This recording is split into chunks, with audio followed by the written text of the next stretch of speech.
Denmo.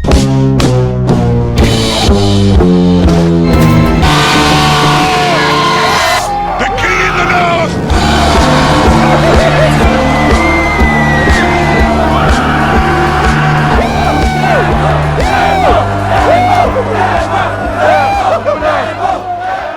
What's up, guys? Welcome back to the Jack Denmo Show. Before doing anything, make sure you hit that like button. This is a podcast that has guests of all calibers. We got YouTubers, TikTokers. Today, we have a political figure. Welcome to the show, Max. Thank you. I'm very pleased to be with you, Jack. I'm a little bit stressed about it. It's the first time I saw some of your videos, and I don't know what I can expect. You know what? Fair enough. That's I get that a lot because, as you saw in the videos, I play quite the entertainer in a lot of them. Yeah, and that's fun. Yeah. Definitely different. We're in different worlds, so to speak. Yeah. I guess we're both in the public speaking category, technically. Absolutely, yeah. I try to have more support, and same thing for you. You want to have more people following you. Exactly, yeah. So I guess you're familiar with starting big meetups in public, where a lot of people are coming. And you've been doing that for the last couple months, right?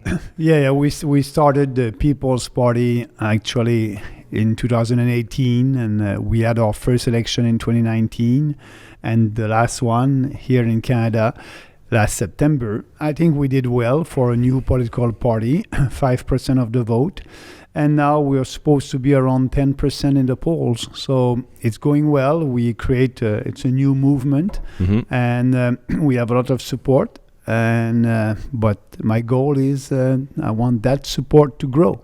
Well, you're in the right spot, buddy. Especially the young demographic, because people my generation, like the 18 to 30 range, we are growing into what's going to become one of the biggest percentage-wise groups that's making an impact on voting. I know when I was in college, 2016, I was in one of my first year programs. Trudeau won. And I think the reason he won is because he hit all the different colleges and universities, and he won that younger person vote. Yeah, I believe we don't do politics and try to please different political groups. We believe that we have a good platform for everybody, but actually I know that a lot of young people that want to have their freedom back are looking at us because we are with that, I call it COVID hysteria. We are the only political party that is fighting for freedoms. And I think it's important for people from your generation and every Canadian. We must be free to do what we want to do. And now that's the opposite here in this country. Yeah. Actually, for everybody that's might not be familiar with you or your background, tell us who you are and your political party and just like a quick brief overview. Yeah. First, I'm not a career politician. I work in Montreal in the private sector, in the financial industry for 20 years. And I jumped into politics in 2006 under the Conservative. I was elected as a Conservative Member of Parliament in Canada. I was a minister under Stephen Harper, Foreign Affairs Minister, Industry Minister.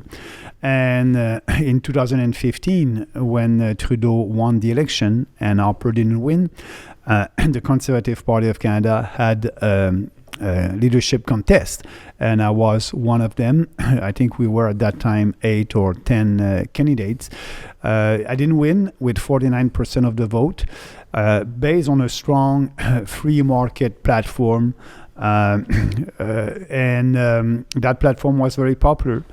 I tried to influence at that time the leader who won that contest was Andrew Scheer, and he didn't. I tried to convince him or the establishment of the Conservative Party of Canada to take some of my ideas because they were popular with the members of the Conservative Party of Canada. And after 13 months, Scheer said, no, we won't take any of your ideas, Maxime. We have our own platform. We understand that your ideas were very popular with the Conservative and our membership, but we we are doing politics based on survey, and these policies are not so popular with the population. And so I said, why staying in a party that don't believe in conservative ideas? And I left them, and we created the People's Party in 2018. And I'm very happy with that. That was the best decision in my life. And at the last election, like I just said before, we were the only party that was against these draconian measures, lockdowns, curfew, stay-at-home policy, so all that. And we are growing. But the way that we are doing politics is a little bit different, because we are doing politics based on principles. And the four principles that are the founding principles of this party is individual freedom, personal responsibility, respect, and fairness. And all our policies are in line with these principles. So we believe that we have a vision for this country with a smaller government in Ottawa that will respect the Canadians and will respect provincial jurisdictions, and that will give more freedom to Canadians and more open markets. And so we believe in that. We are pushing these ideas, and it's a little bit tough right now because we are living in a socialist era. The left is very popular, the woke culture. We are against that, but I believe we will win. Gotcha. Okay. Yeah, I know that's a great way to put it, draconian measures, because, I think that Ontario is pretty bad, but I've heard that Montreal and Quebec is extreme. Yeah, what's going on there? Because I know I saw some videos on Twitter of it's vehicles going down the street with speakers. It looked like something out of a movie. Oh, actually, when you have a rally in Quebec, you have the police that they're in their vehicle, and they're saying to the population, you must wear your mask. You are outside, and no, that's, we had curfew in Quebec and Montreal. Actually, our last curfew was up to last Sunday. Curfew, stay-at-home orders. I'm not vaccinated. It's my own choice, and I respect everybody. I'm not anti-vax. I'm for freedom of choice, and everybody must be able to decide what they want to do. Personally, I decided not to take the vaccine, but because of that in Quebec, I will have to pay a tax. What's going on with that? That's brand new. Just started, right? Yeah, it's discriminatory. It's a segregation against a part of the population, the unvaccinated people. And actually, the Premier of Quebec, Legault, said that the goal to do that is to piss off the unvaccinated people. And because we are supposed to be more complacent? No, for with the hospital situation in Quebec, the healthcare, it's a socialist system, and it's not so efficient. And so we represent in Quebec, when I'm saying we unvaccinated people, 10% of the population. And Legault said that we are 50% in the hospital. So because of that, we decided not to be vaccinated, and he blamed unvaccinated people for taking too much beds in hospital. And he said, we need to do something, and they're gonna impose a tax on us. Financial pressure. But he won't do that for the smokers or obese people. You don't do that. I paid tax all my life, and if I have to go to a hospital, that must be free from me, like for everybody, every Canadian. Correct me if I'm wrong, but unvaccinated people still pay taxes, right? Yeah, absolutely. and actually, we are in the same bed, vaccinated or unvaccinated. Now everybody can catch and spread that virus. So why having a vaccine passport? They said to people here in Ontario, if you want to go to a restaurant, you need to have a vaccine passport. But you know what they did? They closed the restaurant. So you have a vaccine passport, but you cannot go to a restaurant. No. That's crazy. Yeah. There's no logic there. We must end all these mandates. And actually, the good news is in UK, This has just happened 2 days ago. Boris, right? What did he do? He opened everything. Yeah, he said everything will be open the 31st of January. So no more vaccine passport. Everything will be open. So we must do that. And also in Israel, one minister over there said, we must stop all these draconian measures that didn't work. I don't know if the Israeli government will go on that side, but you have more and more now jurisdiction that are saying, what we did, crushing our freedoms and our rights, that was not the right thing to do. Mm-hmm. And actually, I was in Florida in November, and that's a free state over there. Yeah. No what was mask. Florida like? Oh, that life was great with my wife for a month. No mask, restaurant, everything is open. Yeah. There's no vaccine passport, so it's life. I was in Miami February last year. Yeah. So when things were there was still a lot of confusion with the information. Yeah. So as opposed to now, it's pretty clear what's going on. But about a year ago, it was still kind of unknown. But I went to Miami, and it was, like you said, wide open. Yeah. Everybody was cool, laid back. And what was cool there is people had the choice to wear a mask. Yeah. And I would go to places to work. Most people didn't have them, but the people that did, nobody was like, hey, take it off. Everybody. So I guess the point I'm making is the people that are wearing them will say, hey, put one on. But the people that aren't are not telling the others to take them off. That's it. They're respecting their... No, if you want to wear a mask, wear it. But don't impose that on other people. And that's a free society. So yes, that was great to be there. And my wife told me, Maxime, do you realize that when we will be back in Canada, we will be in a jail because we're not vaccinated, and it would be very difficult for us to travel by plane. And actually, that's a big challenge for me as the leader of a national political party. My job is to travel across the country and meet our people and be ready for the next election.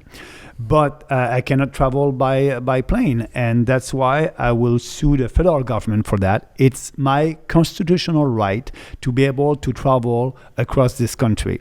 And that's unconstitutional what the Trudeau government is imposing on unvaccinated people. So we have to do that. So when you came back from Florida, did you have to do the hotel thing?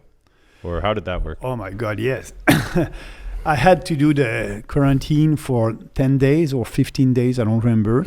But listen to that. I did that, and I was at our cottage. And Sunday morning at 10 o'clock, I received a visit of a policeman at my door asking me, are you there? I said, yes, I'm there. And policeman said, okay, you're Maxime Bernier. You traveled to the U.S. I'm here to check if you are in quarantine and respecting your quarantine. And are you feeling good? Are you sick? I said, no, I'm okay. And, a police coming to my house looking at me. Imagine the cost for the society. But that was not only once. 3 days later, another police came to my house at 4 o'clock at the end of the day, asking the same questions.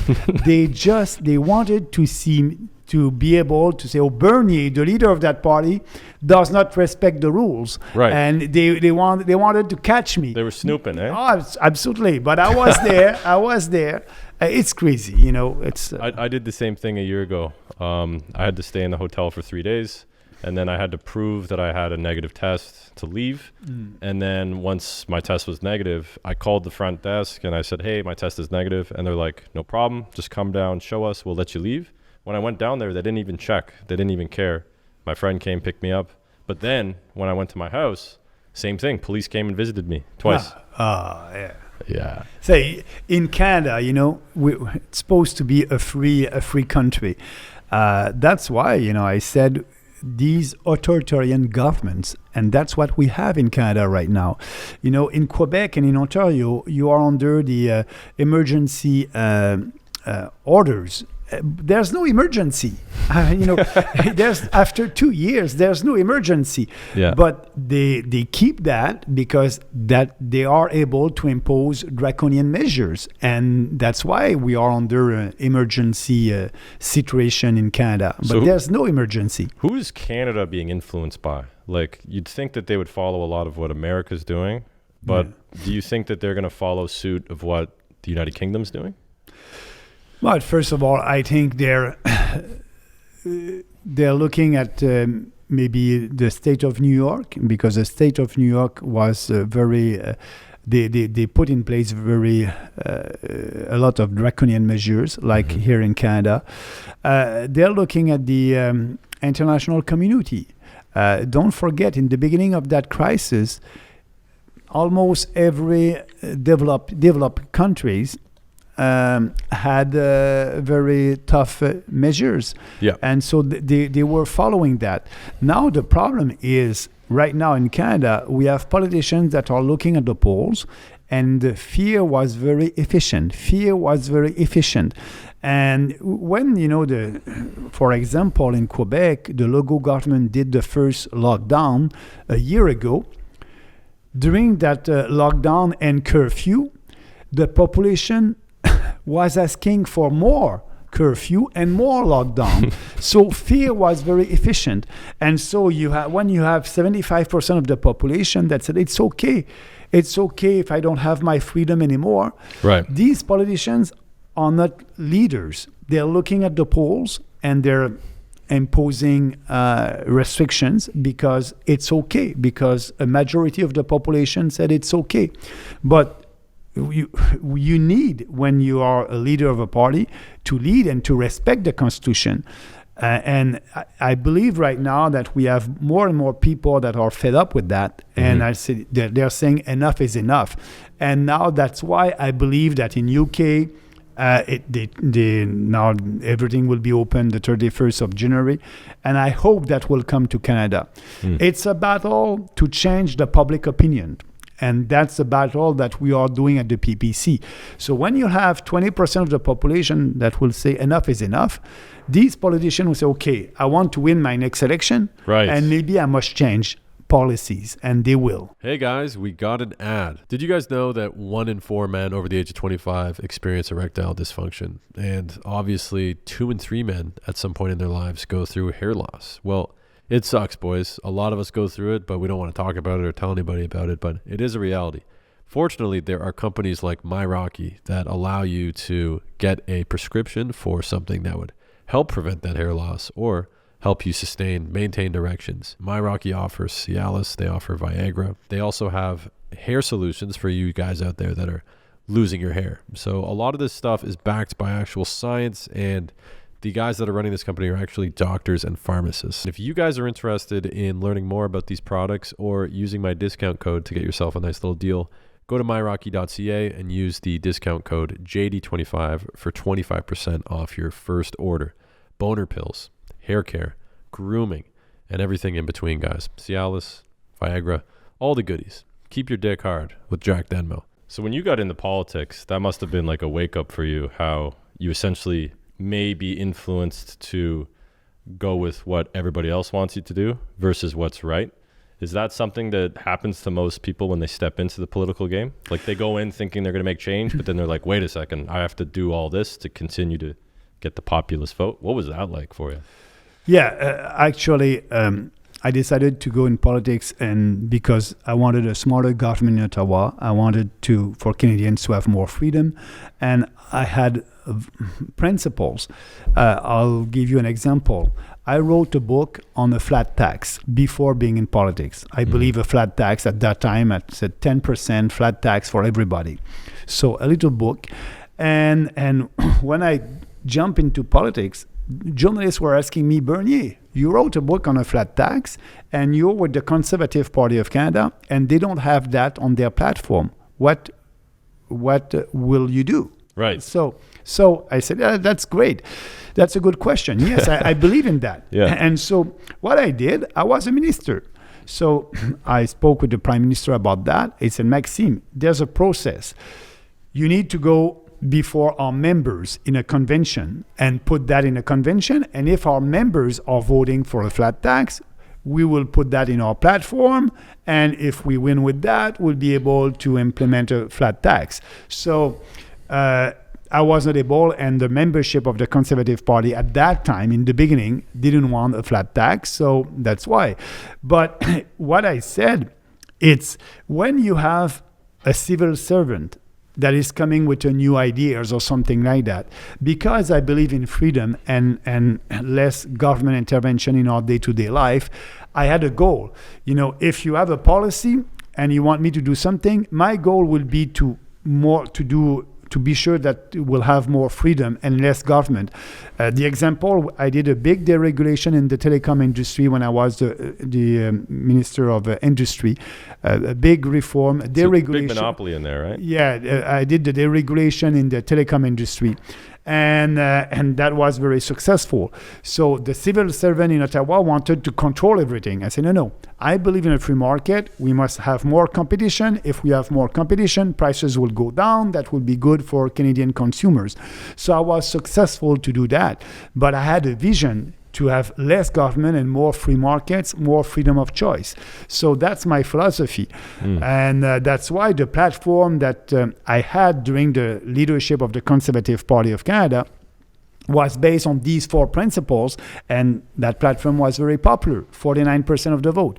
So I used that platform, and I use that platform to build the PPC. That's the same platform. And so I'm honest with what I believe, and I won't do any compromise with what I believe. I don't have time for that. Yeah, a lot of people on the outside looking in, they'll see somebody that's in the position of the leadership. So for example, Trudeau, whenever the Liberal Party makes a decision, Trudeau's the first one to either get the credit or be thrown under the bus for it. But for people that aren't as familiar with the behind the scenes aspect, how many people are actually making these decisions and influencing the person? Because obviously the leader of the party is the one that's the shot caller, but how many of the decisions are actually like advisors at their side that are making the real calls, like the people behind the scenes? But I was a minister. So when you're a minister, you have your civil servant, and they are coming with a proposal, with a policy. So every time, I had also my advisor, my political staff. They were my economists. So every time that we had a debate, inside debate with my civil servant, I had my civil servant on the side of the table and my private economist on the other side, my staff. So and we had a debate inside the department, and I can tell you that 4 times on 5, my people won the argument, and so I was on that side. But usually, when you're a politician, you will listen always and maybe only your civil servant. You don't try to have another point of view coming from the private sector. So that's why you have always more state intervention, more regulations, and less freedom. So, and when you are part of a government, that's the cabinet, all the ministers together that decide for a policy. But in the end, the prime minister is always responsible of everything. But he can have people that will give him some advice or not. But he can choose which advices he will follow. And for me, as a minister, I was following most of the time my advices coming from recommendations coming from the private sector, coming from the people that know what it is to live in a real life. Right. Yeah. So from the background that you're from, more economics, finance, I imagine that you have a lot of hot takes on what's going on with the economy and tax, inflation, all that last 2 years. How has the last 2 years of government mess ups, the Shmovid-19 stuff, how has all that led to what's happening right now? And how bad is it? Oh, it's very bad. The economy is very bad. Actually, we have inflation right now, but a lot of people don't understand why we have that inflation. In Canada last year, 4.8%. That's the official inflation rate, 4.8%. So that's a tax. It is a hidden tax. Instead of increasing the price, instead of taking your money, in your pocket, the government is telling you, you can keep your money in your pockets. I won't tax you, but you won't be able to buy the same amount of goods and services with that money because the price is going up. Everything else goes up, right? Yeah. So why we have that inflation? Inflation, it's always a monetary policy because of the big deficit that the Trudeau government did. More than $300 billion deficit that we had the last 2 years. That money was not coming from the sky. What happened is the Bank of Canada bought Canadian bonds and they printed money out of thin air to be able for the Trudeau government to spend that money. When you have more money chasing fewer goods, you have inflation. So that's what is happening right now. Trudeau did this huge deficit because he had the support of the Bank of Canada that printed that money. And now that money is everywhere in circulation in the economy and prices are going up. It's the same in the US. The inflation rate in the US is 7% last year. So inflation is a hidden tax. And that's why you have that inflation tax. So what we must do, we must be able to balance the budget and after that, lowering taxes to every Canadian. But and Trudeau had also, I don't know if you follow that, the truckers. Now, if you're a truckers, you are in a position to take the vaccine. If you don't have the 2 shots, you won't be able to do your job. So imagine that. Now you have the truckers that want to cross the border from the US to Canada with goods and they cannot. And so that will increase also the price of these goods because we'll have fewer of them. And I don't understand why Trudeau decided that, because these truckers during the beginning of the pandemic, they were essential workers and they were able to work and cross the country from the US to Canada or Canada to the US. And now at the end of that pandemic, we are telling them they're a danger for the population, but these truckers are alone in their truck. And it was okay during the pandemic that they were able to cross the borders, and now it's not okay. It's crazy. It's it's not based on science. And the impact we are paying for that right now, we have the inflation, but that inflation will go up because we will have a lack of these goods in the grocery. And that will have an impact to every... Well, there's so much extra costs on stuff too. For example, I booked a flight. I'm actually going to Costa Rica tomorrow with my girlfriend. Yeah, good for you. We're going to go see some volcanoes. Yeah. It's going to be fun. But when I paid for my ticket, it had the base cost, so the actual flight cost, and then it had extra costs, and there was like 40 different little taxes in there. I essentially had a $200 ticket, but $100 went to who knows where. And I can't remember exactly what flights were like a couple years before this, but I feel like there's just a premium tax added on everything, like a Shmovid tax. For example, there's a test you need to enter, I believe, the United States, that's $189. And I just don't know where that $189 is going. So as far as this huge debt that the country finds itself in, do you think that the government is using stuff like this to pay off that debt? Like they're just adding more taxes? Or how are they combating this debt besides just spending? Well, first of all, our taxes will increase. Like I said, we just have right now the hidden tax, the inflation tax that we are paying, 4.8%. And Trudeau will be in a position to increase other taxes. It will come, and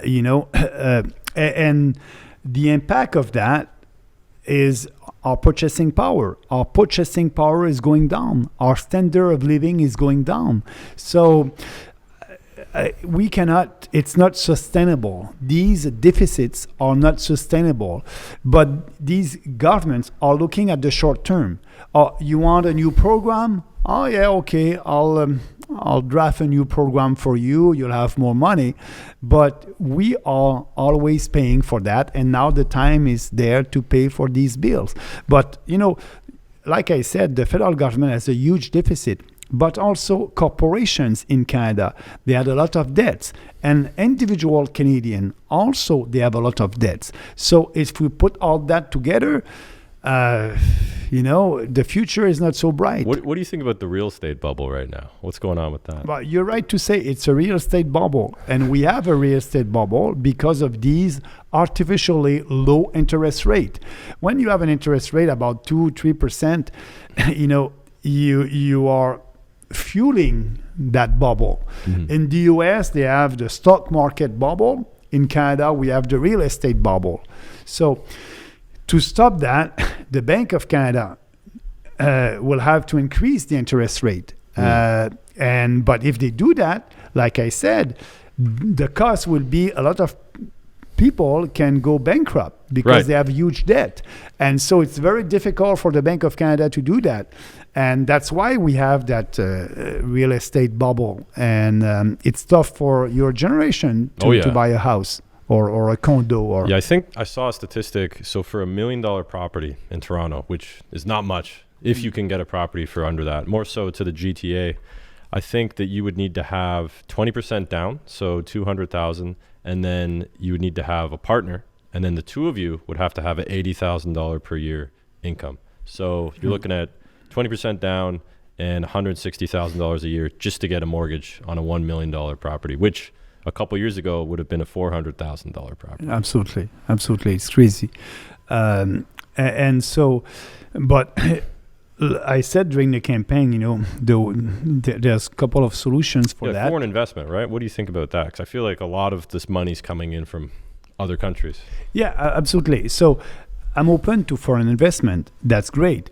But also, like in Vancouver, they have a rule about it. West Coast, if you invest in a house or a condo over there, you need to be there. You need, if you cannot invest that and not renting that apartment. You have to live in that apartment. I think that's a good regulation.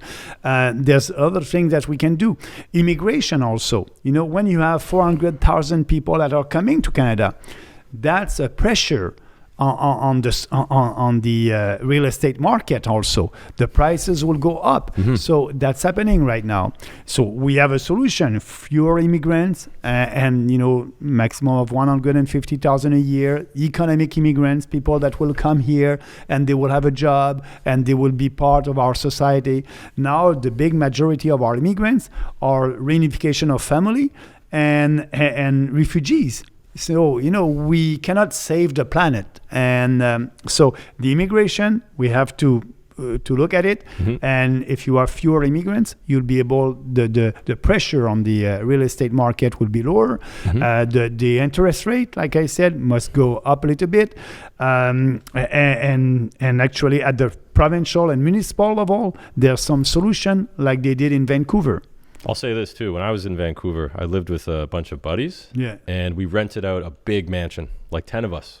And because between 10 of us, it was pretty affordable to just live there for a year. And we lived in one of the nicest neighborhoods in Canada. It was West Vancouver, if you're familiar. Yeah. Lots of houses look like evil villain layers, Yeah. We're talking $20 million properties. The street we lived on had about 20, 30 mansions up in the hills, and you would never see anybody in them. There was nobody in their driveways. There's nobody in the houses. I would see maybe one or two guys walk up and down the street once a day, like walking their dog. It was empty. Right. You could squat and live in these mansions out there. So I feel like as much as they are trying to do that, I think there's some backdoor deals going on because who's I love how they'll send police to your or my house to see if you have a Vax Pass. Yeah. But if somebody owns 20 houses on a street and they don't actually go in the houses, I don't think anybody's checking up on them, No, I think you have a point. Is it the house that you were on the top or on the house on the roof? I saw a video of you on the roof of a house. I don't know. It was. That might have been me at a party video. Okay. But if there was mountains in the background. Yeah. Okay, that was the house, West Vancouver. Okay. To flip the script actually to social media, something that we're seeing a lot lately is social media platforms are banning, censoring, and removing people. And they've been doing this for a while, but lately, the reason they've been doing it has been over issues involving the vaccination, pre or anti Shmovid. I know you're probably familiar with Dr. Robert Malone. Absolutely, yeah. Some of the guys that have been on Rogan's platform, they've just got wiped off of Twitter. How do you kind of navigate that as somebody that says a lot of things that would be considered polarizing to people that aren't really informed on the actual statistics and the science behind the things that are being said? Yeah, the censorship is real. And, it started when these big tech corporation decided to of a former president of the United States. They said, "Oh, you don't have the right to be on Twitter anymore." Mr. Trump was not a terrorist, and he's not a terrorist, and so he doesn't have the right to be on Twitter. You must question yourself when that is happening. And now it's not only him, it's other people. So for me as a politician, I'm using social media, but I'm very, up to now, I'm still on Twitter, YouTube and all that. Knock on wood? Yeah, I'm knocking on wood for sure.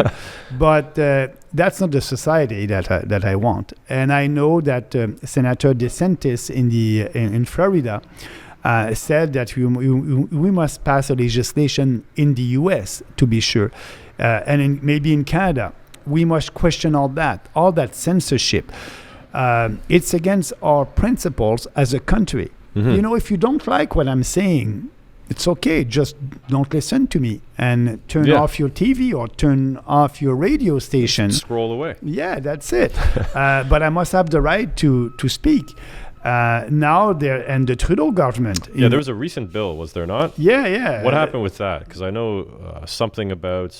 They want to bring that bill. It was not... the Trudeau government was not able to put that bill in force before the last election, but now they want to bring that bill. So if you are a YouTuber and you're very popular, maybe you'll have the Canadian regulator that will look at you and censor you. You won't be able to say everything that you want to say on YouTube because they will have the civil servant that will look at what you're doing and they will receive complaints from consumers.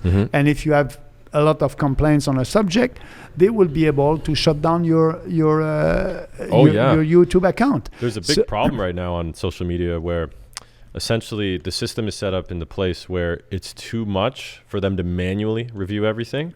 So they have a system, and if it automatically gets a certain number of reports, without even looking at it, they shut it down. Yeah. And then the onus is on the person to contact them to get it reinstated, which is weeks, months, if ever, long process. Yeah. So that's already happening on TikTok, Instagram, YouTube. But you're saying... but now the federal government wants to do that. Put their eyes on it, too. Yeah, it's, so as you know, we are against all that. Okay, so what do you think that's... what is your thoughts on, obviously the big tech companies are the ones that have somewhat of a monopoly on the media industry because, for example, Twitter, Facebook, Google, they can decide what results are shown. But it's happening on a smaller level, too, locally at universities, safe spaces.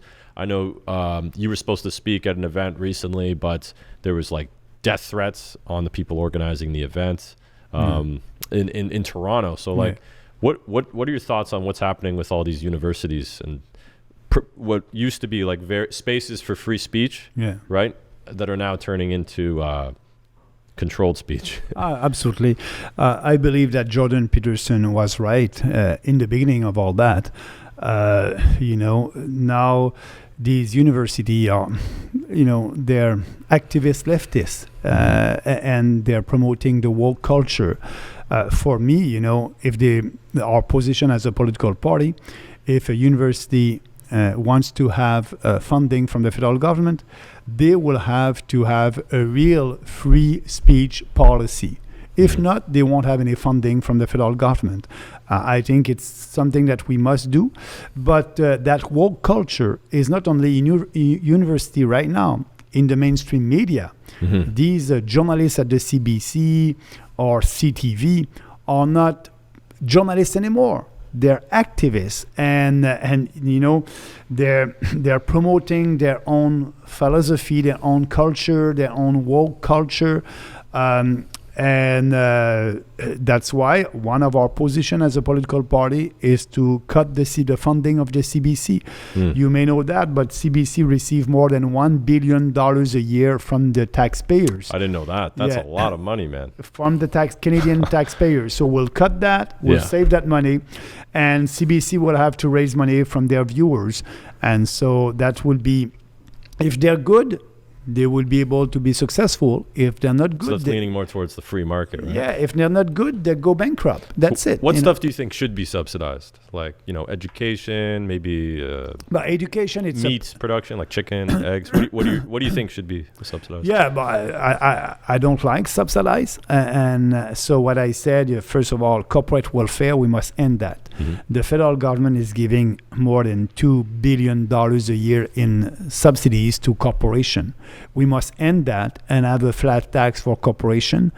So that would be fair for everybody. Why taxing a small business here downtown Toronto, and that small business won't be able to have any grant from the government, but the big corporation like I don't know, SNC Lavalin, you know, they're lobbying the government. And like they Walmart, have someone like that. Or they have big grant from the government. So we must stop that. And that's one of our proposal. But also there's an industry like you just said, chicken, milk. That's a cartel over there. And, you know, we... Canadian consumers, we are paying double price for our eggs. If you cross the border in the US, you'll see it's more than double. For our chicken also. So our proposal, it's more free markets. We must end that cartel. These producers are together and they're fixing the price and fixing the production. And we are imposing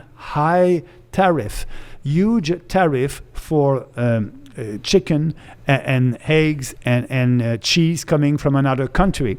So like that, the chicken producers, the egg producers, the dairy producers, they are able to produce only for the Canadian market, and they are able to fix the price. So what we need to do, we need to abolish that, and we need to say to these producers, you'll be able, you have a very good product, you'll be able to export it, and now let's open the borders and the free market, and Canadian consumers will pay half the price for these products.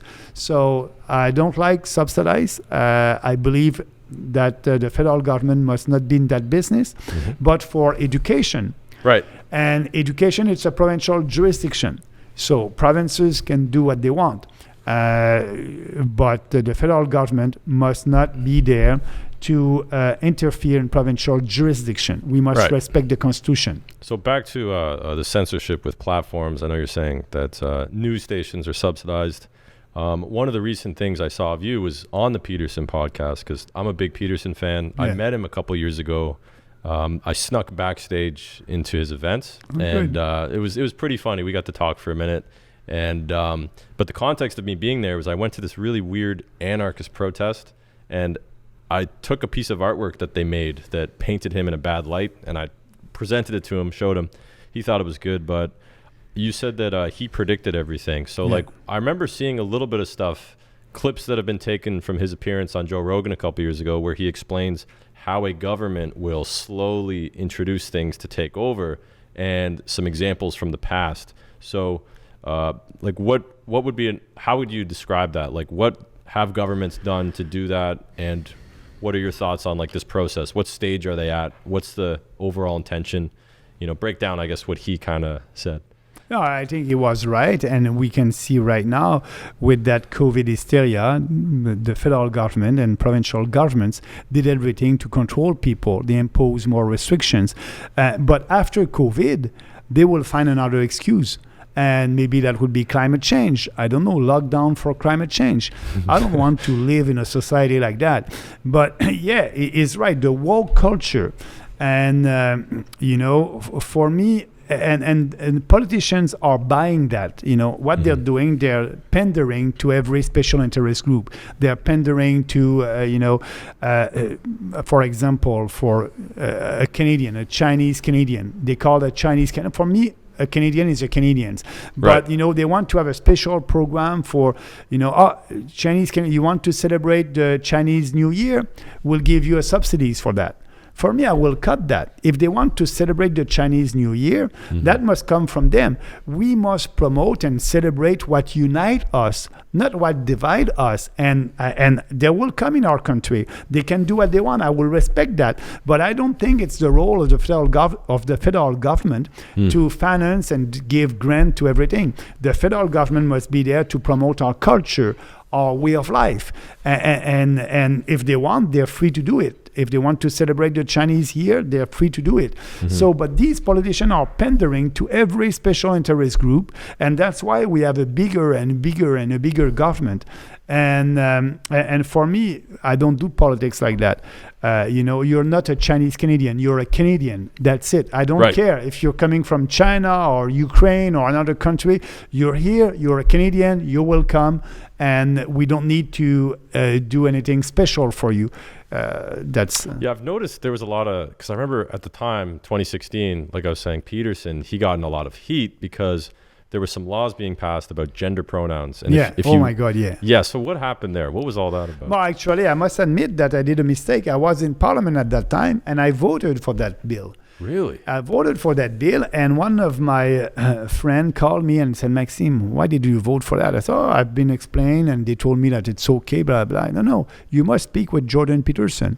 And I called Jordan Peterson, and I had a discussion with him.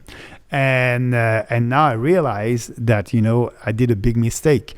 And so what I did, I tried to, because I was in the House of Commons, and the bill was going to the Senate. And so we had some conservative senator over there, and I did some lobby to try to tell them not to vote for that bill, but it passed, and Jordan Peterson was right, and so that was my first time that I realized the impact of that woke culture in Canada. Right. And I can tell you that now. It's awake. It's very woke. Yeah. Oh my God, yeah. Yeah, it's interesting too because you look at other parts of the world and how they've handled things. For example, the United States. When you weigh into the amount of influence that the news has, but for example, when you're probably online posting, you get some comments of negativity. Oh, absolutely. Stuff like that. I'm sure you get a lot of heat. Yeah. Because I had friends, I remember during the election, that they would put up PPC signs, and then people would violently rip them off of lawns and stuff. But what I'm getting at is the news makes it seem like everything is end of the world. There's a fight or flight response humans get when we see bad news, and it makes us pay attention more. Yeah. But in real life, everybody is not like that. So I guess what I'm saying is online, everything's painted like there's all these problems that lead to us needing these restrictions or the gender pronoun thing. But like, I never experienced any of that in real life. Nobody ever comes up and is like they are in the comment sections. Yeah. It's more like a figment of our imagination. And like you said, it's fear mongering. Oh yeah, absolutely. And but politicians use that and they exploit that. And Trudeau did that during the campaign. Actually, the last campaign, he said, good Canadians are vaccinated people and bad Canadians are unvaccinated people. And he called unvaccinated people racist. So really? Oh yeah, he said that. He said that in French and on the tape. There's no link being a racist or you're a racist because you decided not to take the two shots. What was the logic there? There's no logic. Yeah. So, but I think you have a point there. People want to be able to do what they want to do, and now. I believe that the time is on our side. We are living in a socialist era, and that can be that for maybe 2, 3, 4, 5 years. But we need to do that fight, and we are doing that fight. And I know that we will win, but I don't know when. But so there's that cycle. Hard times create strong men. Strong men create good times. Yeah. Good times create weak men. weak men create hard times, and then hard times create strong men. So are we at the weak men, hard times spot, would you say? Where do you think we are? I believe the hard time, it was very hard here in Canada the last 2 years. And you had some great Canadians that were not politicians that decided to wake up and stand up to defend our rights. And these people are on the right side of the history. And I think we're there. So, and I said during the campaign, it may be going worst. It will be a little bit worse before being better. Right. And so now after the election, I think we saw it, and now I think we are on the side that will be the end of that. And I believe that. Hard time is there, and we'll have good people, but maybe we can be in that environment for a couple of months or year. I don't know. So outside of obviously the Shmovid thing that's going on, I feel like to an extent it's much more of a distraction for bigger things happening behind the scenes. I wouldn't say like some kind of conspiracy theory, but after all of that's over, like what are the real problems in the world? What are the real problems in Canada? Like we've covered, obviously inflation is a big problem.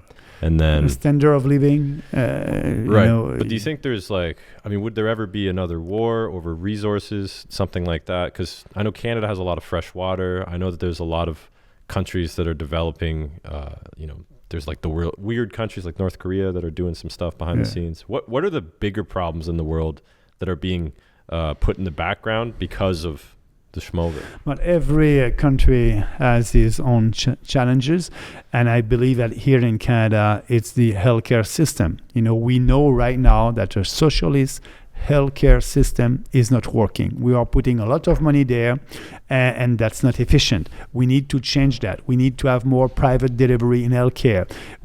Everybody must be able to have a universal coverage, universal insurance, and being able to choose if they want to go to a private clinic or a public hospital, like in other countries in Europe. So we know that in Canada. In other countries, they have their challenges. But globally, I believe right now, globally, it's the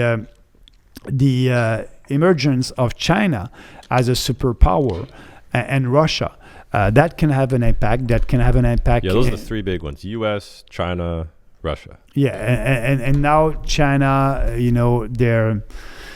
they're an economic power. That's I think they're number one now. I think they passed America a year or two ago. They passed the U.S. Yeah, they're an economic power, and you have Russia that wants to invade Ukraine. Yeah, what's going on with that? Do you know a little bit more about that? But what I know, I know that the President of the United States, Biden, said, not like that, but I understand that Russia can invade Ukraine, but you must stop that. And I understand that at least here in Canada we are fighting, and that's an independent country. Ukraine is a sovereign country and must stay like that. But that's another reality. You have Russia that is ready to enforce their presence there, and you have China economically that are powerful and are imposing their point of view around the table of the nations. And so that's why I'm fighting for Canadian sovereignty. Right. I believe that that must not be the UN, or that must not be the World Health Organization to tell us what to do. Right, like a big brother kind of. Like a big brother, We are a sovereign country. We must be able to decide that. I'm against the globalists and the globalists. The New World Order. Have you heard of that? New World Order. We have a lot of challenge to do in this country. Yeah. And I'm a proud Canadian, and I want to keep this country sovereign. And a big UN that will tell us what to do. And the problem that we have is the Trudeau government is listening to the UN. He signed the migration compact, so for more immigrants, more refugees, and for also climate change. He's signing all that, and he is imposing more regulation and taxes on us. So we as a political party are saying no to that. And that's a big difference with us and all these other establishment political parties. So for China, real quick, I heard this theory that essentially, since China has been able to get American companies to outsource their production to China, it's given China a significant increase in productivity and their industry there. So they're actually developing a really big middle class. And what's happening is that they're raising the wages of the people that are in the factories producing that stuff. And it's going to get to a point where the factories, since they have so much leverage on the Western markets, they're going to start charging the same prices for products to be made in China that things would have cost to be made there. But since everything's already moved over there, they have the leverage to do it, because otherwise these American and Canadian companies would have to restart everything and they'd have to start paying people more. So essentially, if it gets that point, North America could become to China what China is to us, where we make stuff for them. Yeah. Do you think that would ever happen? But, I believe in free markets. I believe that, if you are an entrepreneur, the best would be to build everything here in Canada, made in Canada. But, if you're not competitive, you must look at other countries. And that's what they did in the past. But right now, you're right, because China, they were able to develop a middle class. You're absolutely right about that. And maybe there's other country in Africa that can help also. But it's you cannot change in a year. It's very difficult for a big corporation when they decided a couple of years ago to do everything outside the country, to bring that back here in Canada, the production in Canada. Right. It can be costly. But I know that some people are looking at it right now in different industries. They're looking at it to, be sure to be able to produce what they are producing here in Canada or in North America. But actually, yes, we help China to develop a middle class. But, it's okay. But now, if we have to pay more for goods that we were paying in the past, that's competition. We'll see what will happen. Okay, so going back to what you were saying about the lockdown and whatnot, I know one of the big factors was big pharma. And some of the scientists and experts that have worked with the CDC, they've been helping develop these vaccinations. They have come out and said, hey, this is unsafe. We don't know the results. It's locked up for 75 years. And a lot of the treatments, which have been considered effective, have essentially been banned. They've been, people have gotten fired, removed from Twitter. And one of the ideas is that big pharma is the one that's benefiting the most from these huge inclinations to take their stuff. What are your thoughts as somebody with a finance background? Is big pharma up to no good? Because what are they up to? No, the pharma. We need to. The pharmaceutical industry is there and did good things for humanity, for us. But right now, what I don't like is all these governments. They said to the big pharma, I want you to develop a new vaccine, and they agree, and that was a mistake, to give them immunity. So you cannot sue a big pharma for that vaccine. So where is the responsibility? If you develop a new vaccine and you're not responsible of your product in the end, because that's what is happening right now. Sounds like a pretty good deal for them. It's a very good deal for them. So the mistake was the government, that they decided to tell them, okay, develop that products and nobody will be able to sue you if something happened. That was the first time that these government and the Canadian government did it. So, but also they did not promote any alternative treatments. And I said that, there's other natural treatment or pharmaceutical treatment that must be developed. But we gave them the monopoly. And I believe so that they were very happy with that, and they made a lot of money with that. But that was a mistake. Well, they also have immunity in the media too. Anybody that suggests anything otherwise, they just get removed. Absolutely. And our policy at the PPC is to be sure that the government will promote other alternative treatments pharmaceutical or non-pharmaceutical or natural treatment. We didn't do that. And I'm not anti-vax. I'm not, my dad is 87 years old, and I told him that he must take the vaccine because he is at risk at that age. Right. So, but if you look at the data today, if you're under 70 years old, your chances of dying from COVID is 0.05%, half of 1%. So why pushing the vaccine to everybody in the society? Yeah. That's what these governments are doing. Yeah, I and saw some Big stats. Pharma must be very happy. Here's a curveball. What do you think about cryptocurrency? Because I know you come from the finance background, and this is just such a new concept. Yeah. And I feel like the government, in a lot of ways, is 5 to 10 years behind in everything because it takes so long to make new changes. So, what are your thoughts on crypto? Well, what I like from the cryptocurrency is it's a competition against fiduciary money, against the Canadian dollars, the US dollar. Reserves. So I like competition. But me personally, I prefer gold.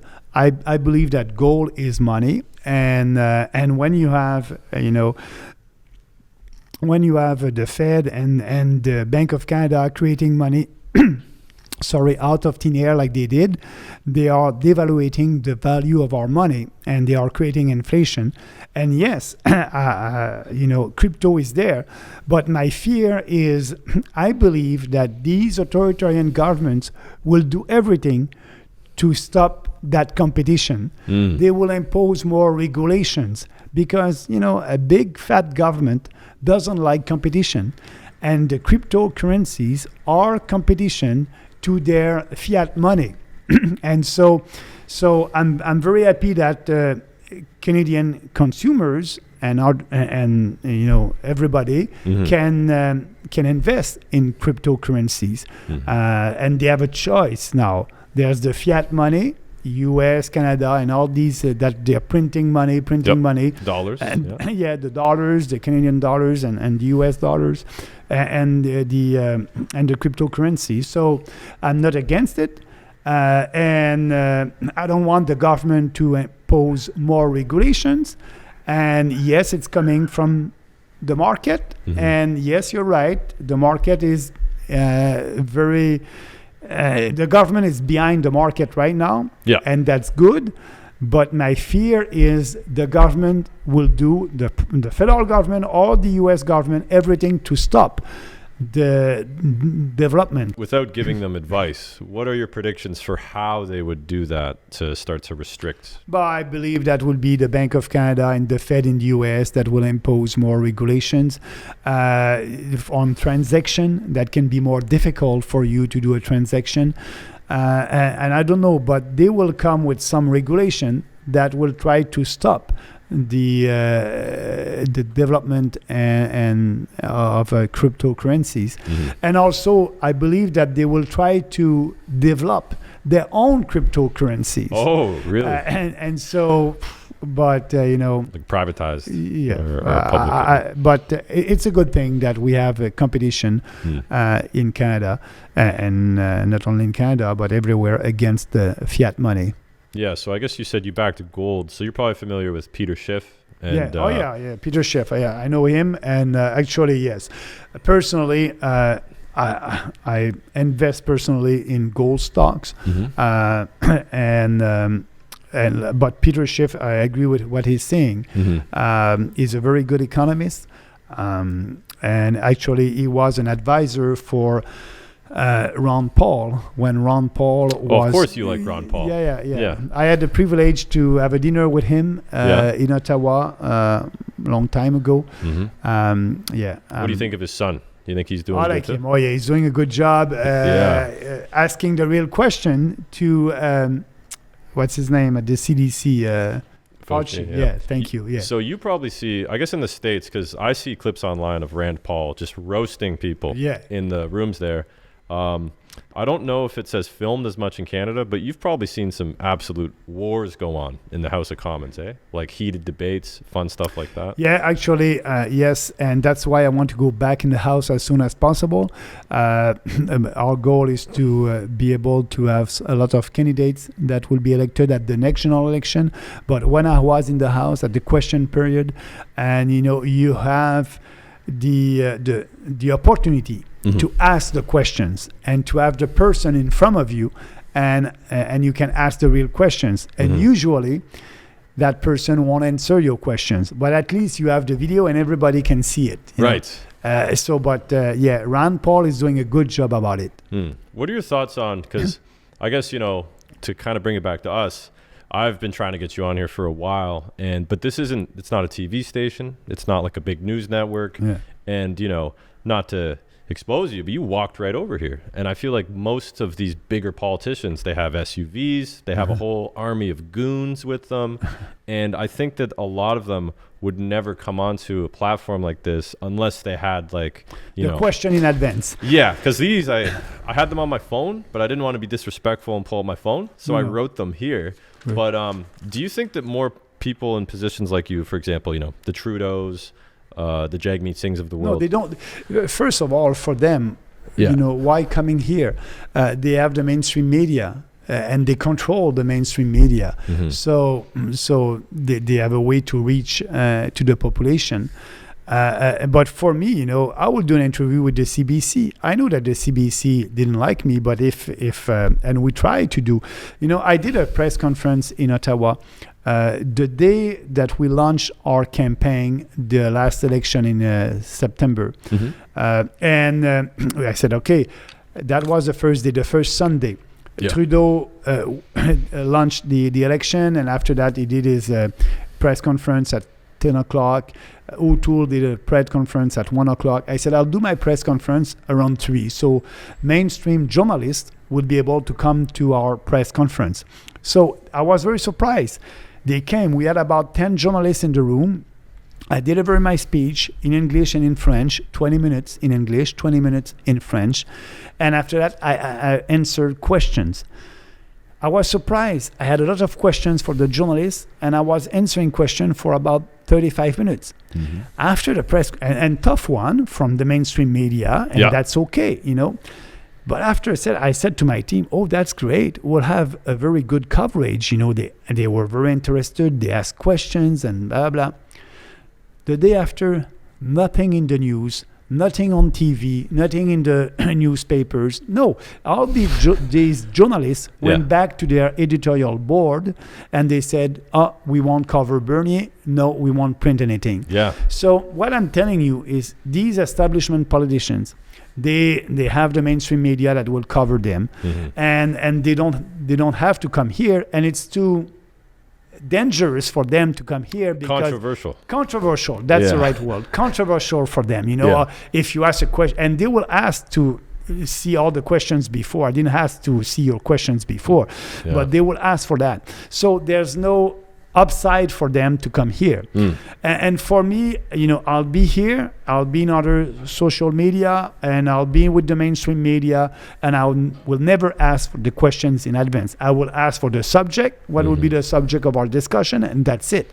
But do you think that'll change one day? Do you feel like, because I feel like when I think of the news now, the amount of lies they've given us these last 2 years, I don't trust them anymore.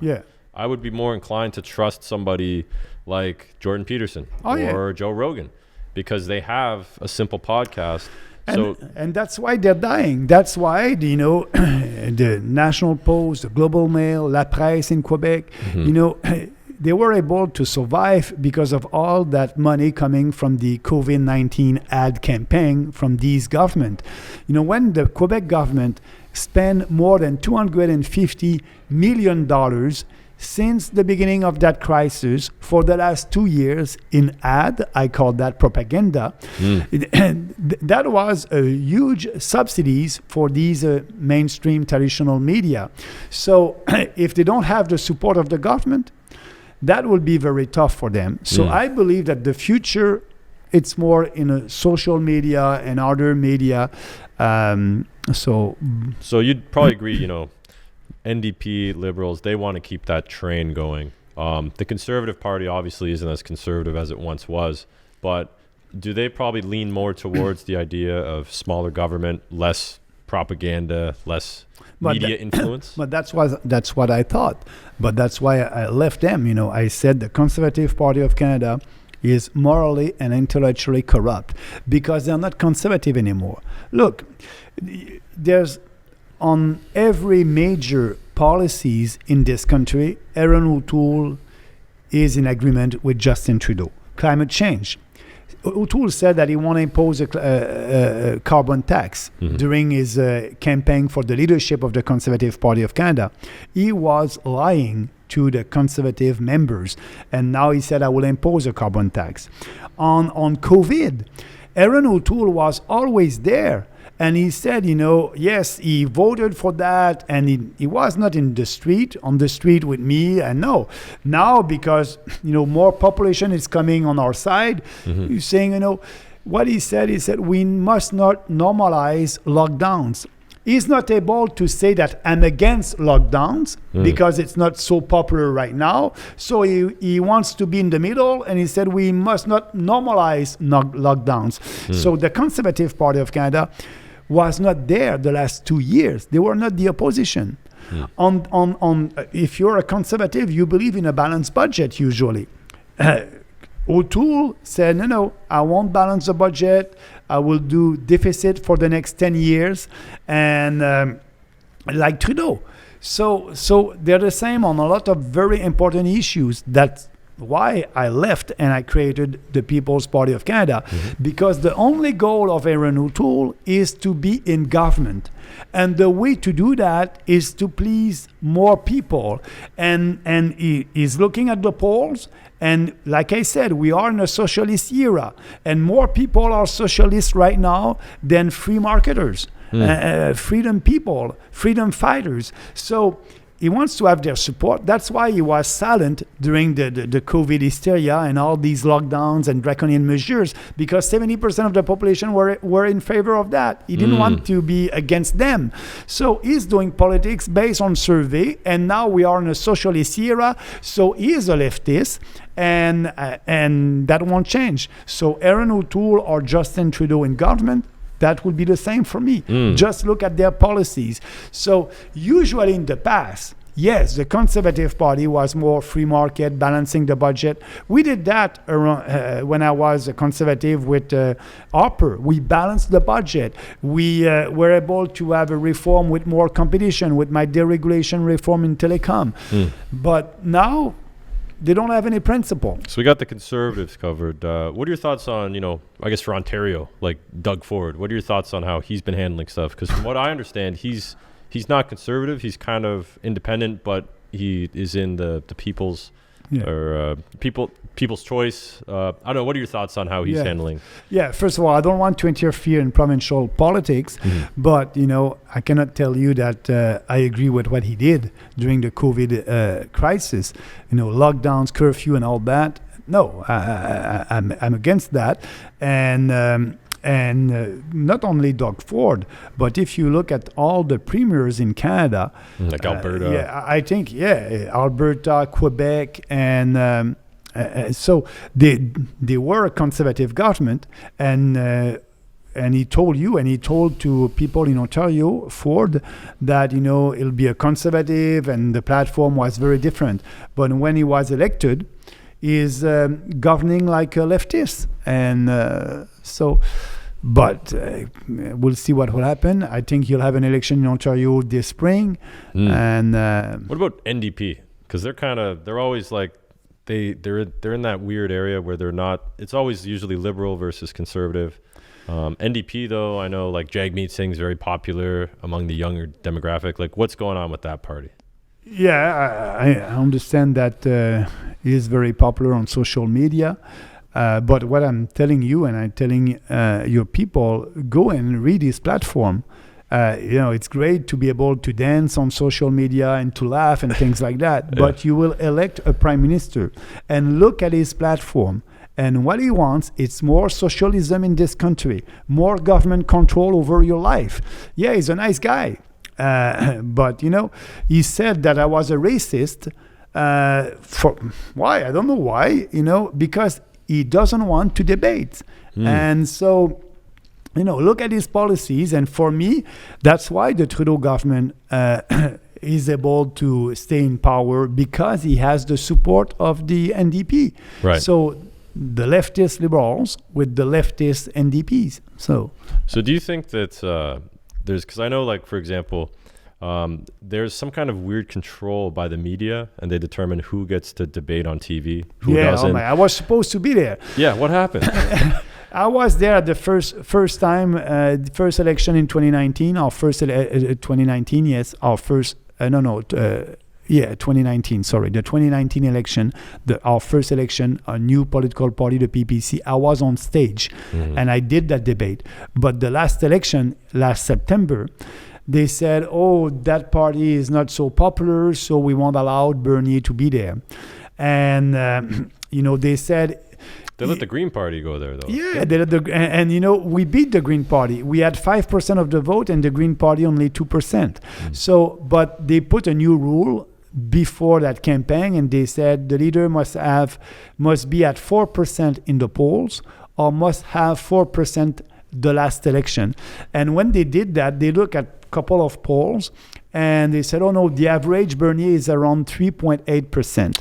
So he won't be able to be there. But they pick and choose the polls that they wanted to do that. Sneaky. Yeah, but that passed. But I can tell you, the next general election, I will be there. I will be on the stage, because their rule is a new party must have 4% of the vote, and we had 5%. So they cannot change that.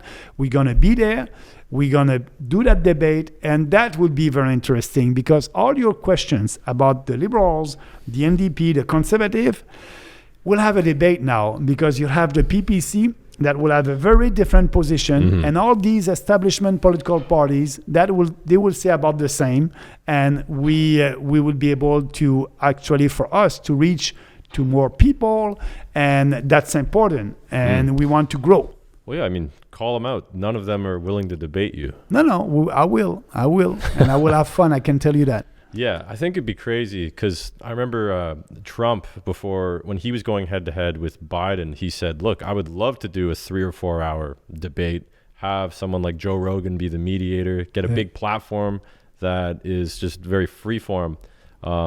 I think it'd be very interesting for that to happen, especially without these news. Like, what's it like debating on stage when guys are talking over each other? You're over your limit, Mr. Bernier. Yeah. Like what's that like? But I must tell you that the debate that I did in 2019 in English, that was a disaster.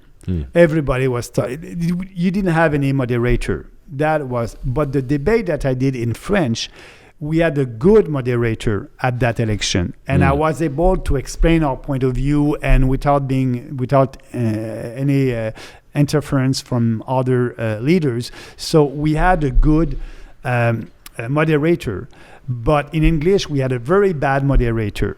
So actually we didn't have one moderator, we had 3 or 4 moderators. Every journalist was coming, and so so that will be one condition. At the next debate, we need to have somebody that will say, okay, you have 3 minutes, use your 3 minutes on your point, and you, the other leader, answer the questions. You didn't answer the questions. So I hope it will be a real debate. But we never know, because the mainstream media are in charge of the rules of the debate, and I don't know what they're going to do.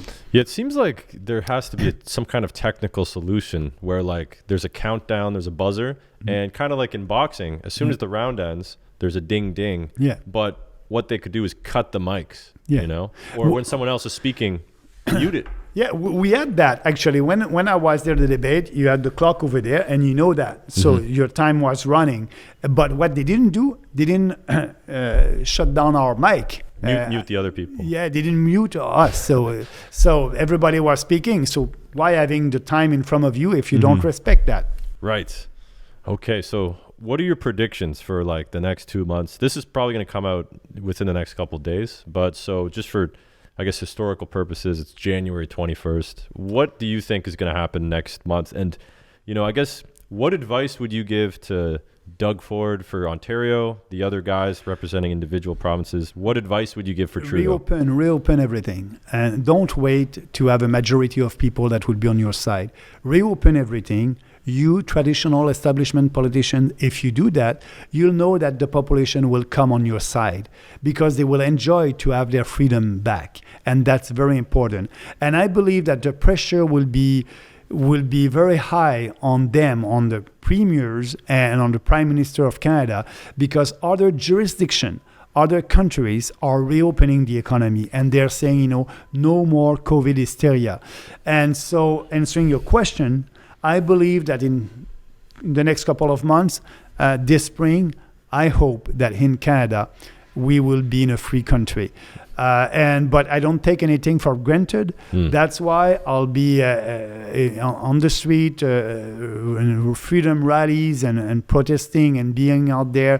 And what I ask everybody, be there and come when there's a rally in your town, in your city. Go there and come. That's important to say to your government that you don't like what is happening right now in your country. And so I will do that fight.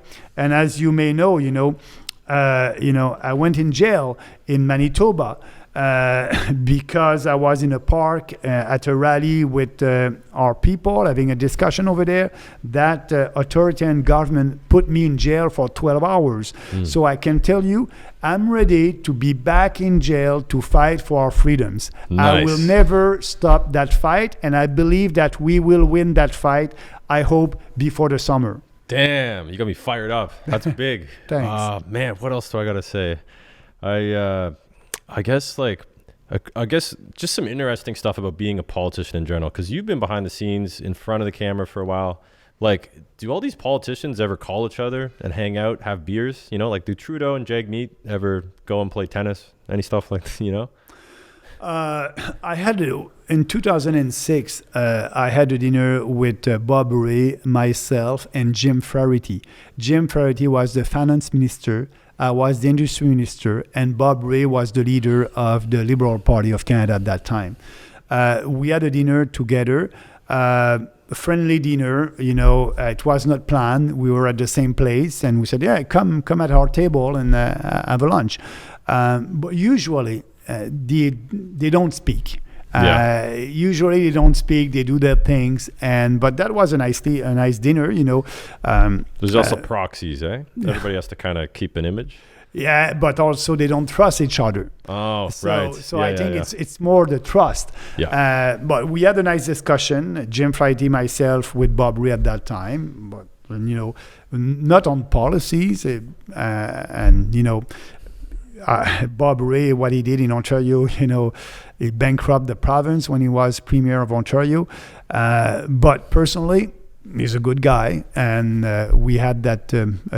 A fun discussion, Gotcha. But not on policies. But usually, and that was the first time for me that I had, I share my table with in a restaurant with another politician coming from another political party than my political party. But usually, I think politicians don't do that because they don't trust each other. Yeah, the reason I brought it up because I was in an interesting predicament yesterday. I've had to go to a bunch of court meetings for legal issues I've been dealing with. And majority of them, there's a couple different reasons, but the majority of one is these big street parties I was a part of. The government would come after me trying to fine me for using a closed highway. Yeah. So going and filming these events. And I had court yesterday for about 2 or 3 hours. And the judge that they selected was independent of the government and the city. So he had no bias to side with the police or the city. And he was just fascinated by, so they're showing video of me wearing a crown, doing a keg stand. I saw that. Yeah. So I'm doing all this stuff. And he is obviously he's paying attention to every argument, but he seemed more interested in just the spectacle of it all. And I remember he didn't make any conclusions about whether the fines are going to stick or not. But at the end, it may have allegedly been suggested that it would be fun to get beers. And I think everybody in the room, so you have the police, you got the city, you got the judge, there's lawyers, everybody was kind of smiling in a sense that at the end of the day, why are we all arguing over something so silly? Well, I saw that video and you were very okay with the police. They were following you, and didn't anything bad, and you had a good discussion with them at that time, and you're a good guy. I hope you'll win your case, and it's crazy that that's happening in Canada. Yeah. There's I actually got banned from another university because I went to the campus to get a haircut for my friend, and I got a trespassing ticket. They put in restrictions where for that weekend you're not allowed to visit. So I have to go to appear in front of court, and they're going to decide how much I have to pay. So I'm going to have to explain to them. Well, I just don't know why I would have to explain getting a haircut. Yeah. But that's how the system is right now. Yeah, no, that's why we need to do that battle, and it's too important for the future of this country. And I appreciate what you're doing on your side. Yes, you had a law background, right? You were a lawyer before? Yes. What do you think about the current justice system in Canada? But there's some like the Justice Center for Constitutional Freedoms. They're doing a fight. They're a non-profitable organization. They don't receive any money from the government, and they're fighting for constitutional rights, and that's great. But they lost almost all their cases in Canada. And judges are like the population, If they see that, I don't want to decide like that, it will be against the government, and a majority of people like that. So, but I believe that they will win their case at the Supreme Court because it will be at the Supreme Court in maybe 2 or 3 years. And at that time, COVID-19 will be behind us. COVID hysteria will be behind us. So it will be easier for a judge to say what we did at that time was not right and blah, blah, blah. Now you're in from a judge when all the papers, the newspaper, the majority of the population agree with these draconian measures, and the government, it's a little bit tough for a judge to say, okay, I know the law. They don't respect the law, but I don't want to be the first judge to say that. So they're kind of influenced by public opinion? Influenced by public opinion, yes. And it's a human nature. So I believe that we will win. That's why there's 2 battles in Canada. The battle in from the court that the Justice Center is doing, and I believe that we will win that maybe in 3 years when it will come at the Supreme Court of Canada, and the battle to change the public opinion. And that's what we are doing. And I think we will be successful there because politicians are looking at the public opinion, and it's moving a little bit, but not in their direction, in another direction. And they don't want to they want to be reelected, so they'll play the game. They'll play the game. So we need to put more pressure. We need to be out there, and we need to convince more people that all that must end without any conditions. Okay, so obviously this is going to come out a couple of days from now. So the Toronto rally will have already happened. I believe the Waterloo one might. But besides these, are there any other platforms you plan on going? Because, for example, I mean, you would be really good on Joe Rogan, because I feel like a lot of Americans have no idea what's going on in Canada right now, and they just, because we're so small, right? Jordan Peterson, I know he'd be a good platform.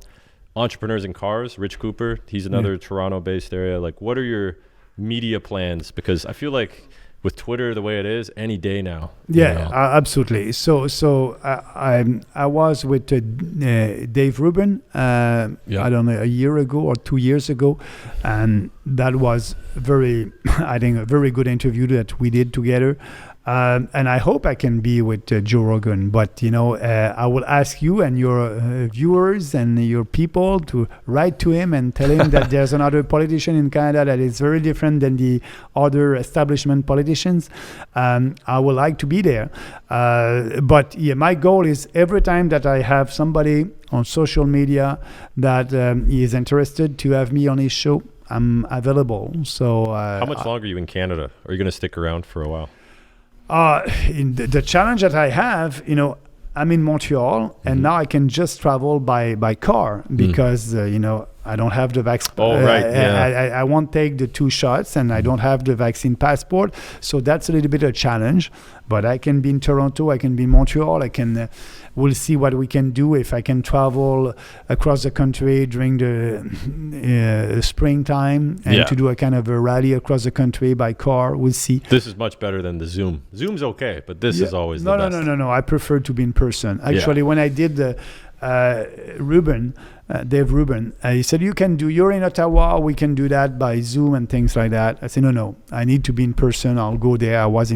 He was in California at that time, and I understand now he's in Florida. Mm-hmm. Good for him. And we did that interview over there. But I'm always open, and that would be fun to be on Joe Rogan's show. We'll see. Last prediction, airlines. When do you think they're going to let you fly again? 1 month, 2 months? But the decision won't be their decision. It will be the Trudeau government decision because he's the one who imposed a vaccine passport for Canadian travelers. I don't know. I hope it will be this spring. Actually, I had COVID-19, and so I had antibodies. I'm not dangerous. So why I cannot be in a plane with double vax people that can have and spread the virus like me, but I had the virus before, so I'm not dangerous. There's no logic there.